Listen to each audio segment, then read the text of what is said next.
Em reunião virtual realizada hoje de manhã, a Conab divulgou os dados para a próxima safra de grãos 2021 e estima um recorde de produção de quase 279 milhões de toneladas. A Paula Cuenca está em Brasília e traz mais informações para a gente.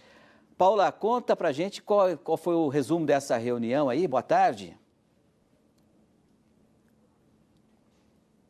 Boa tarde, Petri. Boa tarde a todos. Como você já adiantou, a nossa projeção da safra 2020-2021, apontada pela Conab, a Companhia de Abastecimento, é muito boa, porque no total da produção de grãos, eles estimam que a gente tenha uma produtividade de 278 milhões de toneladas, chegando ali bem perto de 279 milhões. A gente lembra que nessa safra que foi encerrada agora há pouco, a 19-20, a nossa produtividade chegou perto ali de 230 milhões de toneladas e já foi o número recorde. Então, esse salto para 279 milhões de toneladas é um crescimento grande, um crescimento de 8%, indica aí uma boa produção para os próximos meses, tanto das culturas de soja, milho, feijão, arroz e também de algodão. Ainda que em casos específicos a gente tenha uma perda de área plantada, também uma perda de produtividade. Nós separamos os principais números que foram apresentados pela Conab nesta projeção agropecuária e a gente apresenta agora para vocês.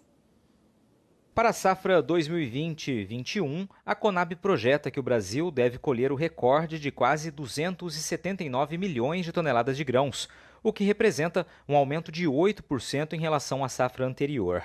Para a soja, a produção estimada é de 133 milhões e 500 mil toneladas, aumento de 7,3% na comparação com a safra 19-20. A área plantada também deve crescer e atingir 37 milhões e 800 mil hectares. Se os números se confirmarem, o Brasil se mantém como o maior produtor mundial do grão.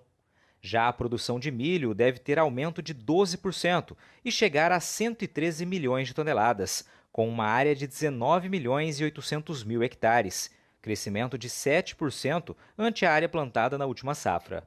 A Conab também prevê aumento para o arroz de 7% e para as culturas de feijão e algodão, a estimativa é de queda na próxima safra.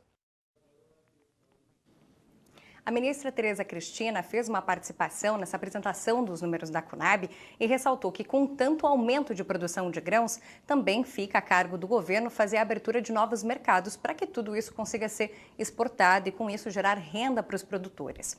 A gente faz o destaque aqui, em específico, a respeito da situação do arroz, que, segundo a ministra Tereza Cristina, deve ter um aumento aí de consumo interno para os próximos meses, principalmente por conta da pandemia, as pessoas terem passado a consumir mais arroz, o que deve também ajudar a equilibrar os preços tanto nesse segundo semestre quanto para os próximos meses do ano que vem.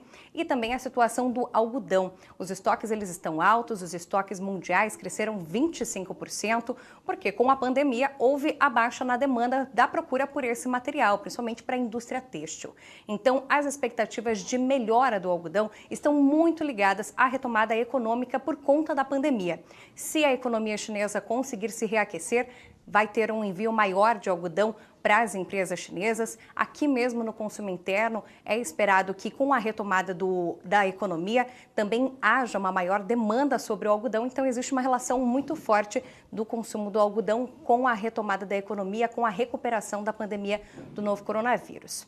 Na situação da soja, a gente vê, claro, um mercado muito favorecido, também favorecido para a questão dos esmagamentos, projetado uma melhora de procura, já que para o próximo ano existe a expectativa daquela porcentagem do biodiesel ao óleo diesel crescer de 12% para 13%. Então, também pode ter uma melhora nos esmagamentos. Já na parte do milho, apesar da baixa procura no etanol de milho, o consumo interno para a alimentação das criações, das aves e dos suínos continua muito aquecida e por isso ainda tem bastante mercado para comercializar esse grão. São bons números, mas sempre é necessário continuar revendo as projeções que a própria Conab faz ao longo do ano, conforme o cenário pode ir mudando, tanto da economia quanto de outros fatores mundiais. É isso, Paula, que o clima ajude principalmente, né, que a previsão da Conab se confirme, que será bom não só para os produtores, mas principalmente para a economia brasileira. Obrigado pela sua participação direto de Brasília. Uma boa tarde para você. Até amanhã.